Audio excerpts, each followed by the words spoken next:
Ambulance মালিক ও সেবাদানকারী সংগঠনের আয়োজনে ambulance নীতিমালা ২০২৩ বাতিল ও সংশোধনের জোর দাবিতে বিক্ষোভ কর্মসূচি। ব্যক্তি মালিকানাধীন অ্যাম্বুলেন্স সার্ভিস রক্ষায় অ্যাম্বুলেন্স নীতিমালা ২০২৩ বাতিল ও সংশোধনের জোর দাবিতে বিক্ষোভ কর্মসূচি পালন করছে অ্যাম্বুলেন্স মালিক ও সেবাদানকারী সংগঠন। গতকাল বিকেলে জাতীয় প্রেস ক্লাবের সামনে বিক্ষোভ কর্মসূচি অনুষ্ঠিত হয়।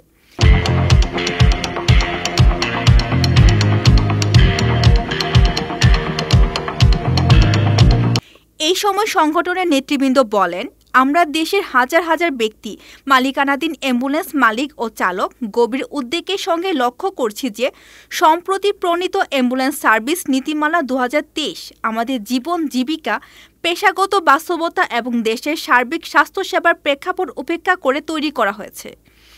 এ সময় তারা দাবি করেন, ১. ব্যক্তি মালিকানাধীন অ্যাম্বুলেন্স সার্ভিসকে স্বীকৃতি দিয়ে নীতিমালাটি সংশোধন করুন। ২.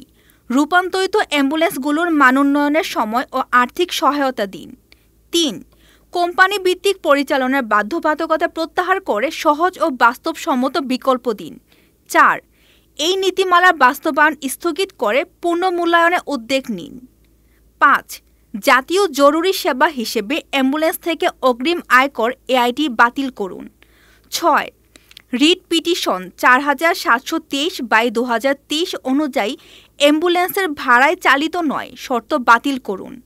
৭. ২৪ ঘণ্টা জাতীয় জরুরি সেবা অ্যাম্বুলেন্সের জন্য সকল ধরনের ফুয়েল গ্যাস নেয়ার ব্যবস্থা করে দিন। নেতৃবৃন্দ আরও বলেন, আমরা মনে করি বর্তমান নীতিমালা বিদ্যমান আইন ও হাইকোর্টের পর্যবেক্ষণের সঙ্গেও সাংঘর্ষিক। ২০১৮ সালে সড়ক পরিবহন আইনের ৩১ ধারা অনুযায়ী ভাড়ায় চলাচলকারী অ্যাম্বুলেন্সের জন্য অনুমতি দেওয়া সম্ভব হলেও বাস্তবে বিআরটিএ কর্তৃক এই ধারা উপেক্ষা করছে। এমনকি হাইকোর্ট এরই মধ্যে বিষয়টি নিয়ে সংশ্লিষ্ট কর্তৃপক্ষকে রুল জারি করেছে। সরকার সাধারণ মানুষের স্বাস্থ্যসেবা নিশ্চিতে যারা দিনরাত সেবা দিচ্ছে সেই সব অ্যাম্বুলেন্স চালক ও ক্ষুদ্র উদ্যোক্তাদের দাবি গুরুত্ব সহকারে বিবেচনা করবে এবং একটি মানবিক, বাস্তবসম্মত ও অংশগ্রহণমূলক নীতিমালা প্রণয়ন করবে। দেশের অ্যাম্বুলেন্স মালিক ও সেবাদানকারীগণ গভীর উদ্বেগের সাথে জানাচ্ছি যে অ্যাম্বুলেন্স সার্ভিস নীতিমালা ২০২৩ এর খসড়া আমাদের দীর্ঘদিনের সেবা কার্যক্রম এবং জীবন জীবিকার উপর এক কঠিন আঘাত হানতে উদ্যত হয়েছে। তারা আরও বলেন, দীর্ঘদিন ধরে আমরা সীমিত সাধ্যের মধ্যে অসুস্থ ও আহত মানুষদের জীবন রক্ষায় নিরলসভাবে কাজ করে চলেছি। বহু বছর ধরে একটি সুস্পষ্ট নীতিনালার অভাবে আমরা নানা প্রতিকূলতার সম্মুখীন হয়েছি। তবে বর্তমানে যে খসড়া নীতিমালা প্রণয়ন করা হয়েছে তা আমাদের বাস্তবতার সাথে সঙ্গতিপূর্ণ নয়। এই নীতিমালায় কিছু ধারা আমাদের পক্ষে মেনে চলা অসম্ভব এবং এর ফলে অসংখ্য ছোট মালিক তাদের ব্যবসা গুটিয়ে নিতে বাধ্য হবেন।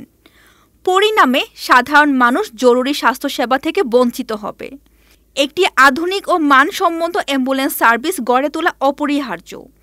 তবে সেই নীতিমালা যেন এমন না হয় যা সেবাদানকারীদের দমিয়ে দেয় এবং জনদুর্ভোগের কারণ হয়। আমরা নিয়ম মেনে চলতে চাই, কিন্তু আমাদের প্রয়োজন একটি বাস্তবসম্মত নীতিমালা। এতক্ষণ আপনাদের সাথে ছিলাম রেহানা সুলতানা প্রীতি।